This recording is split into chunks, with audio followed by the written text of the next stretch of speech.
Hi, this is Polk Payton, and I'm coming to you with my blog number 17.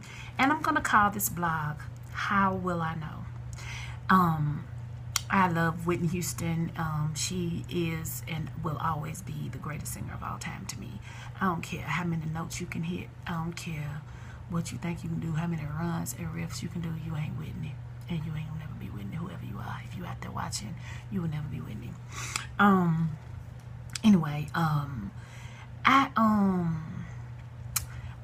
she had a song back, what was on her first album, How Will I Know? Was it on the first album? Yeah, it was on the first album. But the lyrics of the song said, there's a boy I know, he's the one I dream of, looks into my eyes, takes me to the clouds above,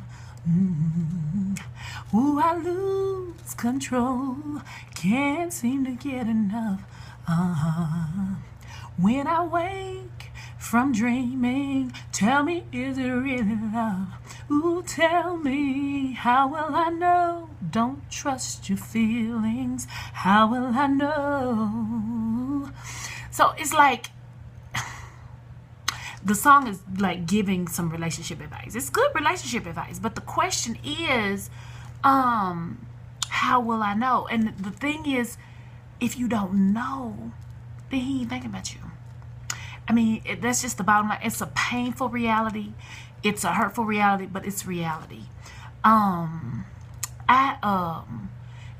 the thing about it is, like I said in my last blog, there is comfort and peace in admitting to somebody that you're not interested in them, that you don't like them like that, they're wasting their time with you. And, men, I'm not trying to dog y'all out, but y'all do have a tendency to not want to burn bridges, so you will not tell a woman that she doesn't have a chance with you. You always want to leave that bridge open just in case you want to go cross it late one night when you ain't got nothing else to do. I mean, that's what y'all do, but I understand that because I know that's what y'all do. And so, knowledge is power, and I'm very powerful these days. And the way I gain my power is, from the education from the school of hard knocks of life. You just have to live life sometimes to learn how to deal with different issues as it relates to life and as it relates to relationships. And you just have to get to a point, guys, where you just learn how to be honest. Women, and guys, if you're honest with yourselves, you will admit that women have a tendency to be more honest about what they want. It's like, we don't have any problem when we don't like a guy. We'll tell him, you know what, this is not going to happen for you. I need you to find another goal in life. Just, I don't like you like that. And I mean, we don't have any problem telling them that, even when men come hard, because men will go hard for what they want. And so even when a man comes at me real, real hard, and they want to come in, and they know I love the Lord here, my crying pit at every ground, so they want to come at me with the Lord and say, the Lord told me that you were my wife. No, the Lord ain't told you that. Don't quit lying. Quit lying on love, because Jesus loves me too. He loves me, and so if he gave you that memo, he would have sent me, he would have CC'd me on that memo. I ain't get no copy of that memo. I'm not your wife. You done found another goal in life. No, sir, it's not happening. So we just believe in releasing somebody so that they can be who they need to be with somebody else. And it's just like, I said in my last blog, people have told me, well, you're not giving men a chance. And I'm like, I am giving them a chance. I'm giving them a chance to be with somebody who really wants to be with them, because I don't like them like that. And, it's just like, well, you don't even know me. Yeah, but I know me, and I know what I want, and you're not what I want. So, go be with somebody who wants to have that kind of relationship with you. And so, ladies, we have to, even when men don't tell us, we have to be cognizant of the things that are out there in the atmosphere, the things that he is, that he's saying non-verbally. It's just like, you can't ignore the signs, because, and then you can't get mad with him. Once he decides that, you're not what I want, then, you have to give him the gift of forgiveness, and, be like, you have to understand that everybody is not. Why is my nose itching so much? They say me, somebody coming to see you. Ain't nobody coming to see me. Child, please. I don't want nobody to come see me no more. I ain't. Anyway, we don't talk about that. That's just gets into tragedy. I might start crying thinking about my love life. But anyway, but you have to give them the gift of forgiveness and let them know, I know that you don't like me the way that I like you, but I don't have any hard feelings about it. I'm not upset with you. I'm not angry with you. Go on, live your life and be happy. Because, I had a situation where I was in love all by myself. And and the thing about it is, it was like, I was in love. I didn't even know I was falling in love until I was in love. And I was like, oh my God, what's going, wait, hold up, gang, pimp down, 1032, pimp down. I was down for the count. And the thing about it is, though, I realized, though, after I fell in love, that he wasn't thinking about me. And I can laugh about it now, but oh my God, I was so pitiful. Y'all should see me, I was so pitiful. But anyway, I'm fat now. But, I was so pitiful because I didn't realize it. And the reason that I didn't realize it is some of the things that I talk about in my PSAs, in my book, and the things that I talk about in my blogs is the fact that women, we just don't pay attention. We see what we want to see, and we try to direct the relationship in the direction that we want it to go. It's like we're both, it's like you want to make sure that you and a man are on the same page, but at the same time, you got to make sure y'all reading the same book, because the book that you're reading may end with, and they lived happily ever after. And the book that he's reading ends with, and he got up before the sun and drove off and never looked back. That may be the end of it for him. He may not be looking at you for long-term and longevity in a relationship. He may just be looking at you for, some fun. And, it's just like he's just chilling and having a good time while you falling in love. And, but that's not his fault. You can't blame him for the fact that you fell in love.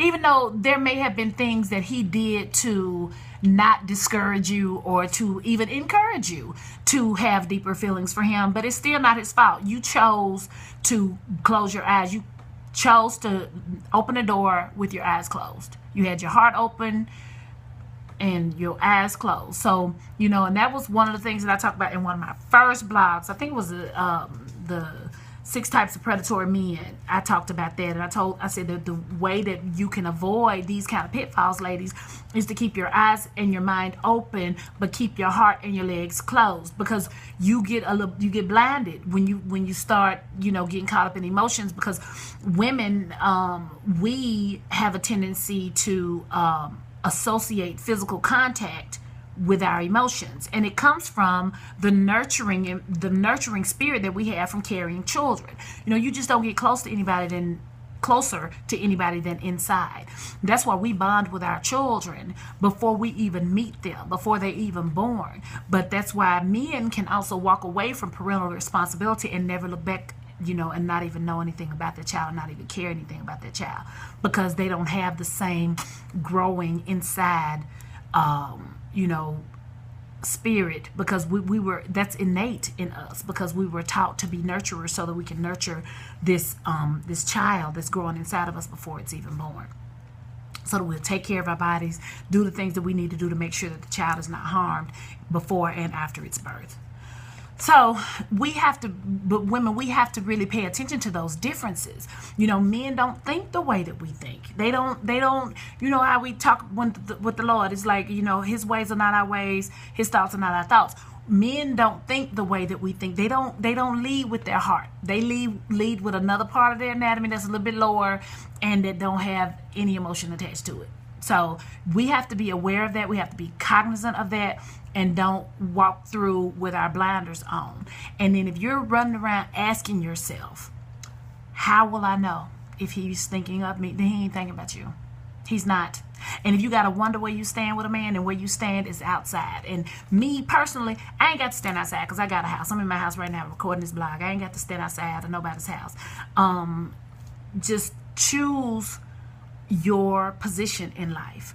You cannot give anybody the power to take your joy away, to take your peace away. You have to build your hopes on things eternal, and then you won't have to worry about any temporary aspect of your life taking your peace and taking your joy away.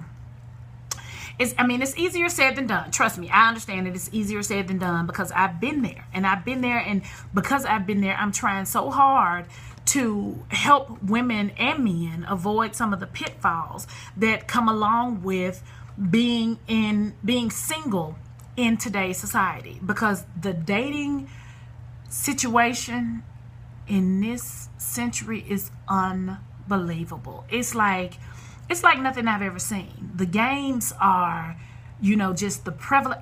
What in the world? Why is my nose itching? Do I need to wash my nose? I took a shower last night and this morning. Why is my nose just itching? Ugh. Anyway, but the rules of the game have changed, and it's like, when you know better, you do better. And so what I did with this book that I wrote, this is my book called This Has Been a Public Service Announcement. And what I did with this book is I kind of made a blueprint with regard to relationships and being honest in relationships, about forgiveness. My pastor was preaching about forgiveness this morning. You can't ask for forgiveness if you're not willing to give forgiveness. And it's like, even though the guy that I was telling you about that I was in love with, that wasn't thinking about me, even though he didn't ask for my forgiveness, even though I chose to walk into it with my eyes closed and my heart open, I did that. But I still made it clear that I didn't hate him for that. It's just like, I had no reason to hate him. And so, as far as I'm concerned, he and I are cool. We're going to always be cool as far as I'm concerned. Because, it's just like, you can't be mad with somebody because they're not ready for what you're ready for. And so, it's just like, you have to open your eyes and pay attention to the signs and make sure that you realize that this person is not looking at me the way I'm looking at him. This person is not feeling what I'm feeling. This person is not looking for what I'm looking for. I want something real, and this person is just having a good time and enjoying being single. So if you pay attention to that, and if you're honest with yourself, you can't ignore it. You can't lie to yourself and have yourself thinking that something is one way when it's apparently some other way. It's just like you try to justify, like that movie. I love that movie. He's Just Not That Into You. I mean, that movie is just like so on point, because women, we try to help each other and hold each other out. Well, he's intimidated by you and your strength and your power. Maybe he is, but that don't mean he ain't thinking about me. I mean, he still ain't thinking about me, whether he is intimidated.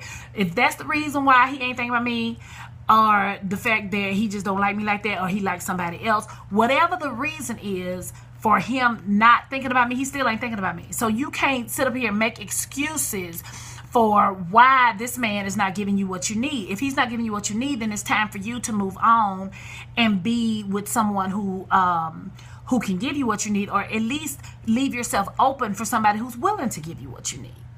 So, basically, this PSA is short. It's shorter than my usual PSAs, because one of my PSAs was like 30 minutes long. I think it was that one I did on the way that relationships resemble preparing a case for trial. I think that was a really long one. I think that was 30 minutes. But this one is going to be really, really short, because I'm about to go, because my nose is itching and it's getting red because I'm scratching so much, and it's chocolate as my skin is. I should not be getting red, but I don't know. Maybe I need to take a Benadryl. I don't know. Maybe I ate something that disagreed with me. Maybe I'm having an allergic reaction to something. But the point of this blog is just to let you know the answer to the question: how will I know if he's thinking of me? If you gotta wonder, he ain't thinking about you. And if you gotta wonder where you stand, then you stand outside. And ain't no need for you standing outside if you got your own place to live. So, don't play yourself, and don't fall for the okie doke. Don't be getting mad. Don't be busting nobody's windows out, slashing nobody's tires. Be going gun nobody down in the parking lot of Walmart. Go sit down somewhere and wait. Wait for your time. Wait for love to find you. It's obviously, you have to see opportunities instead of seeing obstacles. You got to know that this situation not working out with this person was a way of God making room for the right person to come into your life. You have to accept it for what it is. It is what it is. Res ipsa loquitur. And if you want to know what that means, read my book. My book, you can get it at Barnes & Noble. Shameless plugs. I mean, just like shameless. You can get it at barnesandnobles.com. You can get it at amazon.com. Or you can email me at thishasbeenapublicserviceannouncement at comcast.net. And I will mail you an autographed copy with my signature on it. Inside. With your name. Your name. Personalized. Autographed. Yep. But, Anyway, but just, just be aware. Just pay attention to the signs, and don't get caught up in, saying, well, if I wait, if I'm patient, it'll work out. And I'm not saying that you shouldn't try to work things out, but especially if you're married. If you're married, then try to work it out. It's just like, let divorce be the last resort. You are put to a higher standard. Once you say I do, you are held to a higher standard of making it work out. You should make these, have these considerations before you get married. But once you get married, you don't get any more of those kinds of consideration. You got to go to marriage counseling and work it out, figure out how you can make your marriage work, because you are held to a higher standard. And, divorce, that's in Matthew, in the book of Matthew too, Jesus and his parable about, or his comparisons about when divorce is okay, and, what you should do when you get married. So read the whole book of Matthew, and you can read about all kinds of stuff about forgiveness, about marriage, and everything. So, the New Testament is really exciting if you pay attention to it. But anyway, I'm rambling again. Just pay attention to the signs. Ask a person what they want from you. Don't be ashamed to ask that. And it's like, and a lot of times you will know the answer before you even ask the question. You will know that person don't want nothing from you. But and people, guys, women, don't be afraid. If somebody asks you what you want from them, don't be afraid to tell them nothing. I don't want nothing from you. I just want you to leave me alone. Can you do that for me? Why can't you just say that? I don't understand. And like I was saying in my last blog on Wednesday, it's like, in this era of text messaging, you ain't even got to say it. You can send them an inbox message on Facebook, or you can send them a text message, or a tango message. You can even video a tango message and tell them, you know what, I don't like you like that. And just let them see the expression on your face. If you need to say it face to face, you can say it face to face in a tango message. But just don't lead nobody on. Put somebody out of their misery. Don't make them think that they got a chance with you when you know that they don't have a chance with you. And people, men and women, if you got to ask, how will I know? Then you already know. They ain't thinking about you. So move on with your life and be with somebody who is thinking about you. I hope you have a wonderful week, and I will be back with you on Wednesday with my blog number 18. Be blessed. Bye.